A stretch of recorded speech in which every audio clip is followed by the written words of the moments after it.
Fantasmas. ¿Hay vida tras la muerte? Exorcismo. Si bien es cierto que los fantasmas han existido desde los comienzos de la humanidad, no es menos cierto que desde entonces la protección contra ellos ha tenido una vida paralela. Ya en el antiguo Egipto, donde la gente creía que los espíritus o Ka trataban de precipitarse a la boca del cadáver. En las inscripciones de los monumentos existen conjuros contra los espíritus de los muertos que pretenden atormentar a los vivos. La fuerza malsana de un difunto puede ser perjudicial cuando está encerrada en una momia. El mejor exorcismo es la mirada de un mago. De ahí la interpretación que le dan varios expertos del tema a los ojos pintados en las tumbas. Una forma ritual de exorcismo es: exorcizo te immundissime spiritus, omne fantasma, omnis legio. Y de un libro de exorcismos de 1616 data este otro: vete, oh espíritu maligno del cerebro, del pulmón, del vaso, del hígado, del corazón, del vientre, del estómago, de las piernas, de las rodillas, de los pies, de los cabellos, de los ojos, de las orejas, de las narices, de la boca, del cuello, de las uñas, de las venas, de los nervios, de los músculos, de los huesos, de las arterias, de los 4 humores, según el ritual de Santa Madre Iglesia, y sal por el canal posterior.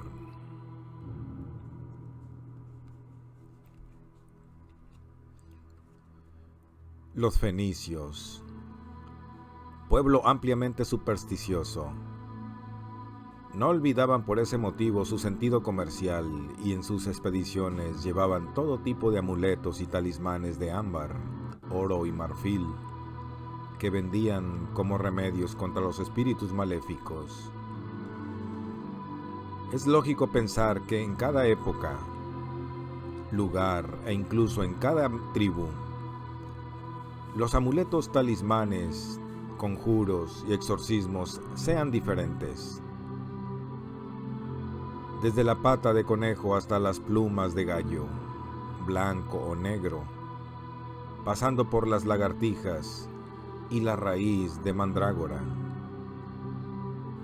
Durante la Edad Media, Alberto Magno publicó su De Mineralibus,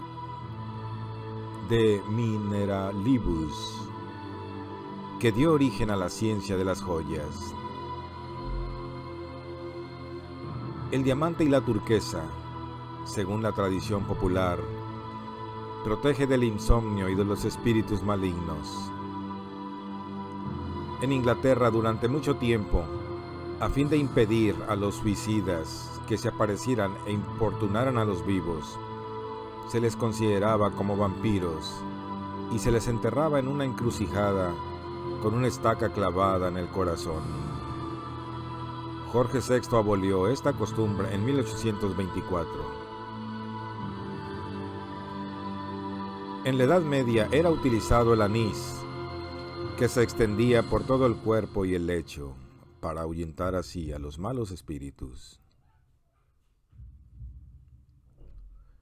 En Irlanda era costumbre el clavar un cuchillo en la puerta de la casa, como remedio para alejar a los fantasmas.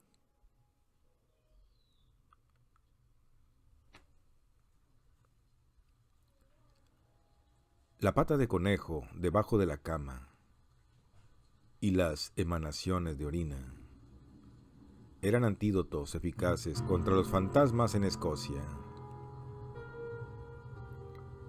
El ajo, por su olor, además de repeler a los vampiros, mantiene a distancia a los fantasmas. Una persona nacida bajo el signo zodiacal de Leo también mantiene alejados a los fantasmas. Durante los rituales del siglo XVI, se colocaba perejil y hierba petrel, ambos envueltos en seda, bajo el colchón como antídoto contra los malos espíritus. En Italia, la pervinca reducida a polvo con lombrices secas y depositada en un plato de cobre junto a la puerta del dormitorio era obstáculo insalvable para cualquier espíritu. Una frase exorcizadora eficaz que data de la Edad Media es: yo te conjuro por la veneración que produce el nombre de Etexiel, genio benéfico, a fin de que utilices toda la fuerza que posees para ahuyentar y poner en fuga a los espíritus malignos, enemigos de todo bien.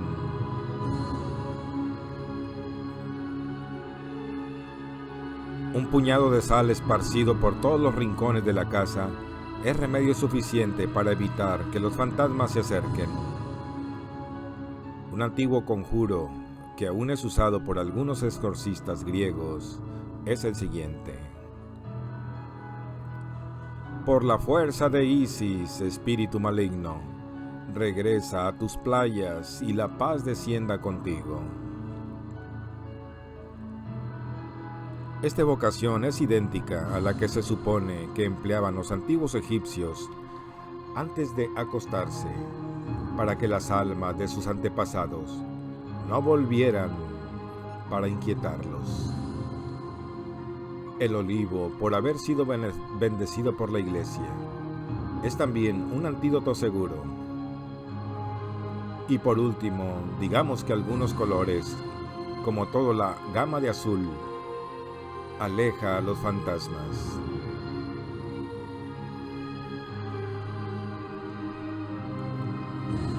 Las apariciones marianas.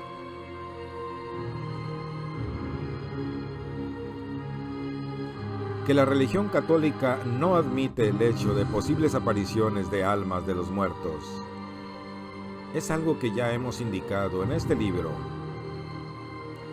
Pero lo que no puede negar esta religión es que existan apariciones de seres extraordinarios, no originarios del mundo material que nos rodean.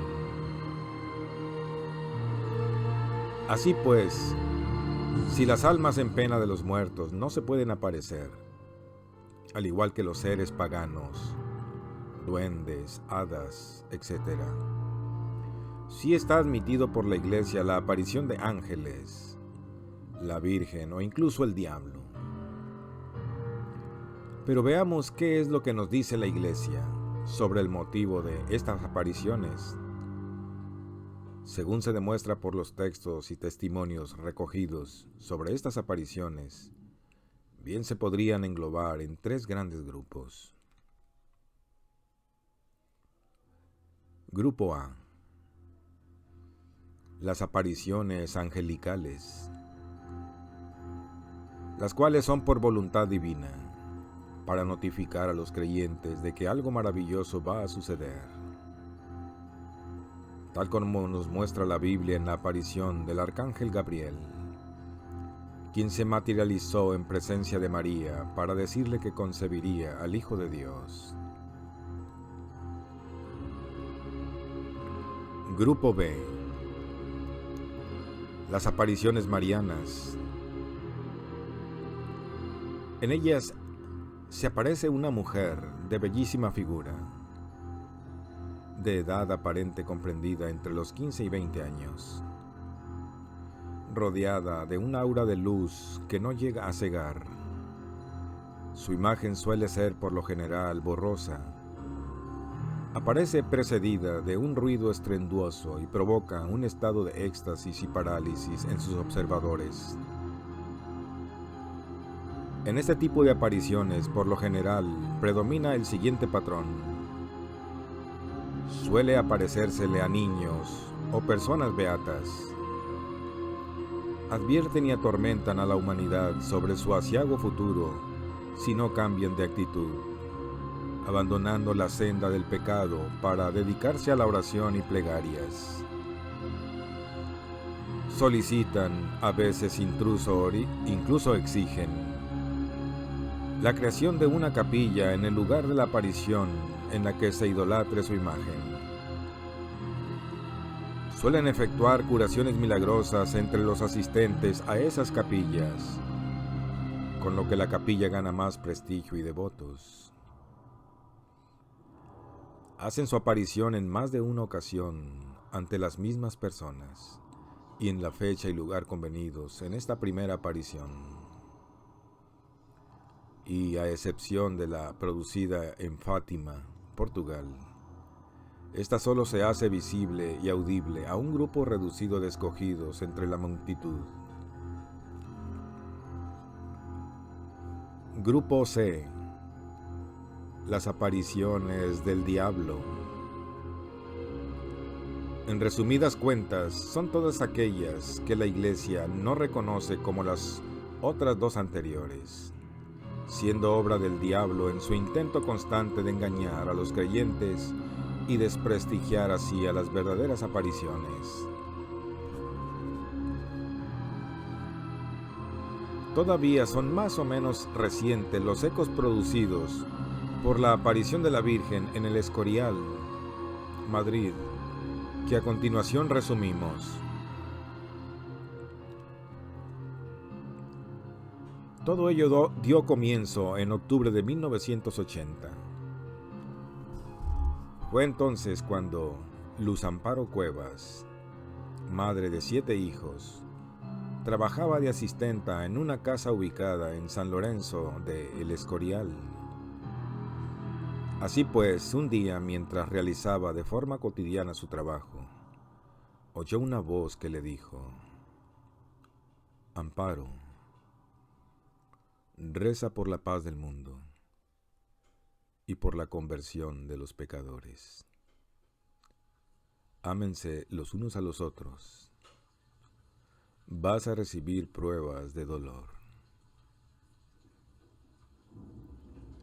Tras comprobar que no había nadie alrededor, continuó como si no hubiera sucedido nada. De ahí al cabo de un mes, estando de nuevo en su lugar de trabajo, Luz Amparo cayó en éxtasis y tuvo su primera visión. En ella vio a Jesucristo, quien la invitó a que padeciera la pasión.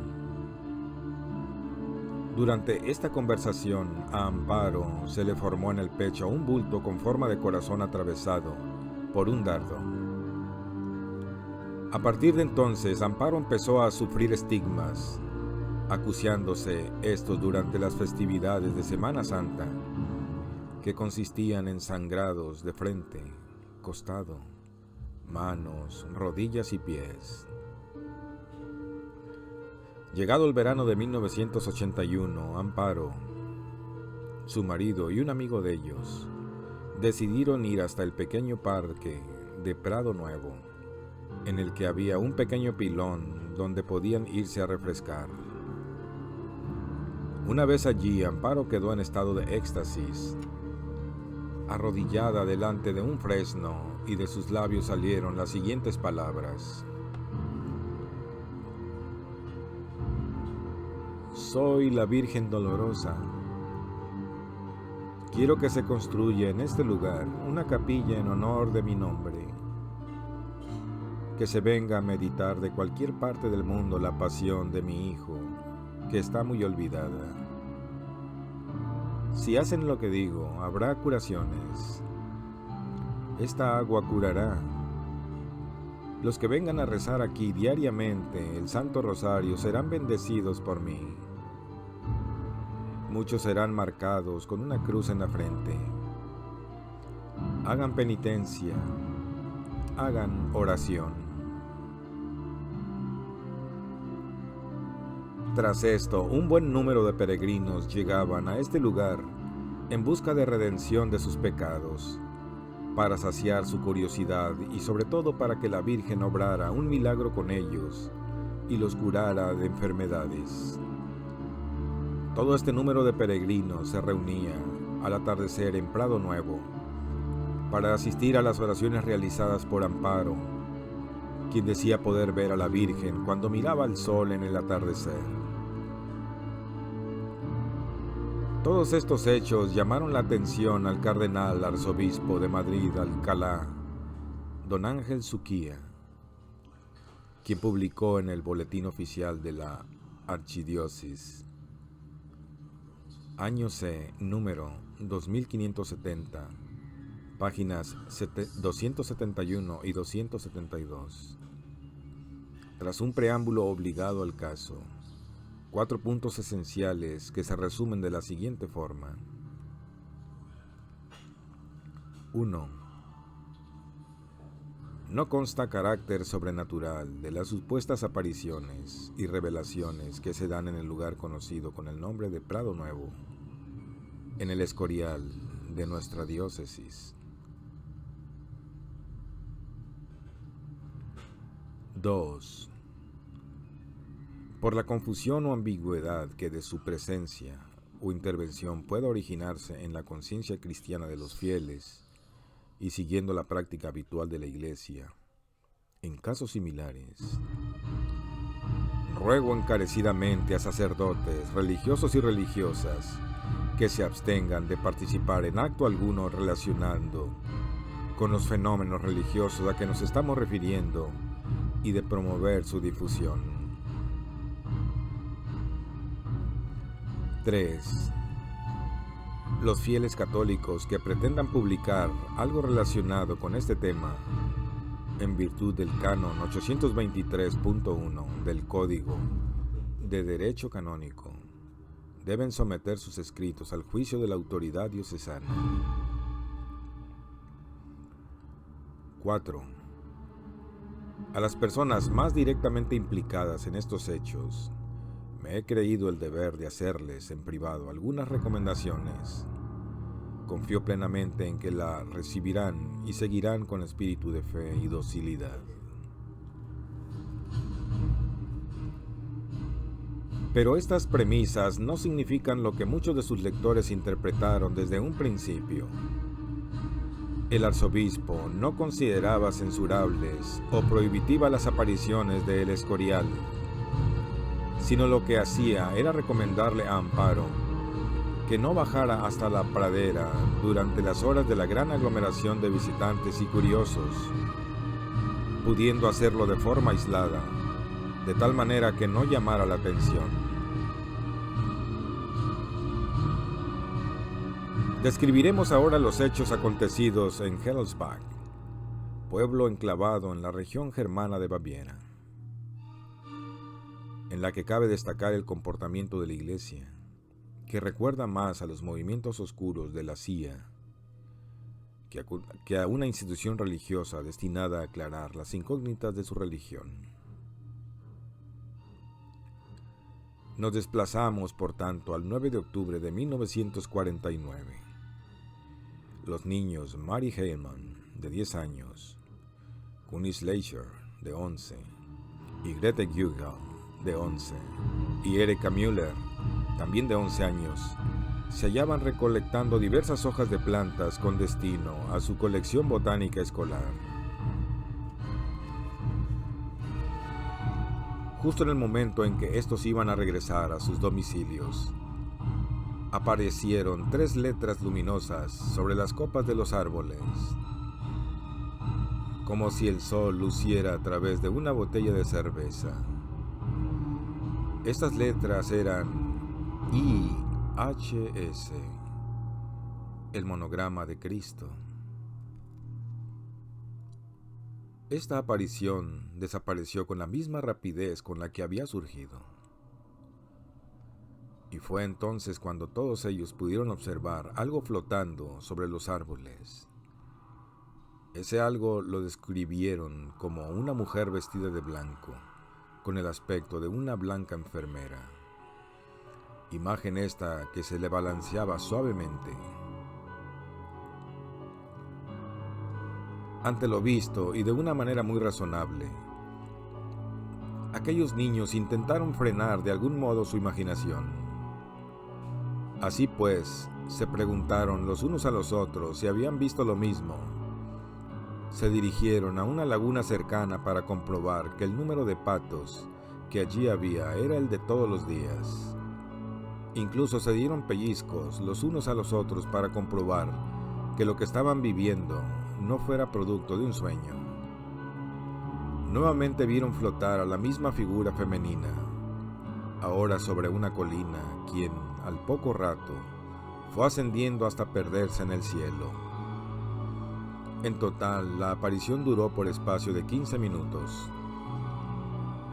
En sus casas nadie creyó una sola palabra de lo que estos niños contaban.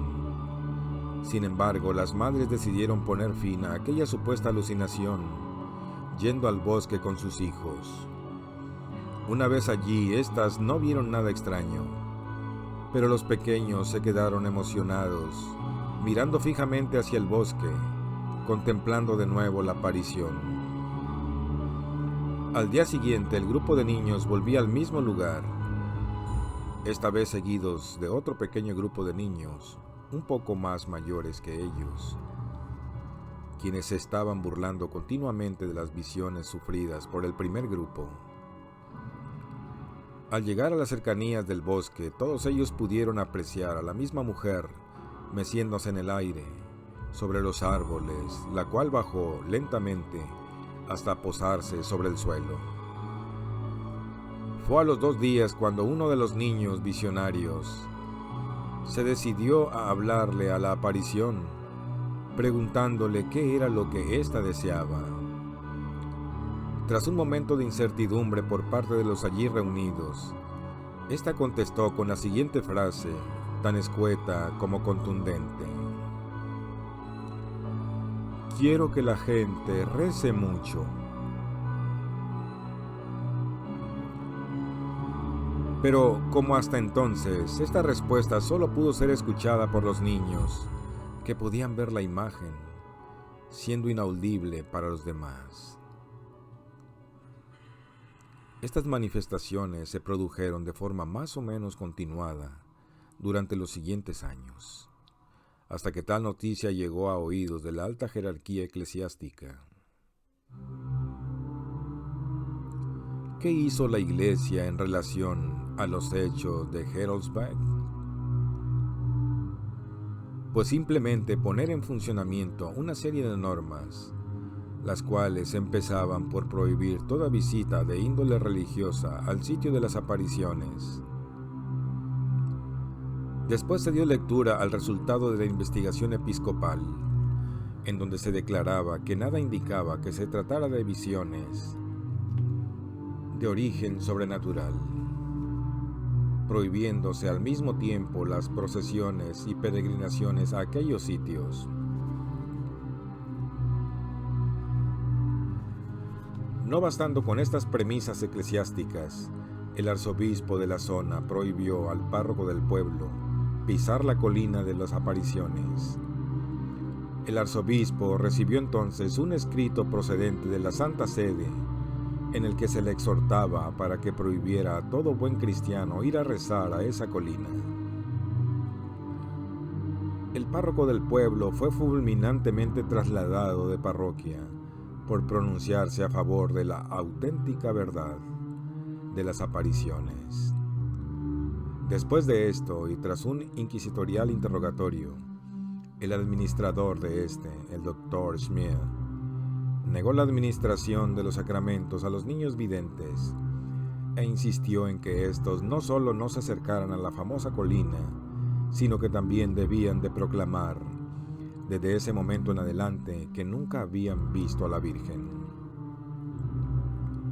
Todo terminó cuando el 15 de mayo de 1953, después del juicio en el que se falló el pleito entablado por el ordinario de la diócesis, se ordenó que fuera retirada de la colina la imagen de la Virgen que allí se había instalado, así como también un pequeño altar y otros objetos de devoción.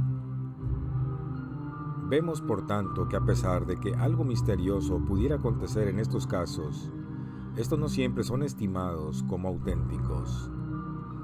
Vemos también que es la religión la que, a lo largo de los últimos siglos, decide cuáles apariciones son verdaderas y cuáles pura invención de los supuestos visionarios. En resumidas cuentas, podemos llegar a afirmar que a lo largo de la reciente historia de la humanidad, ha sido la religión la que ha tenido el poder de escoger a dedo qué visiones debían de ser veneradas y cuáles ignoradas.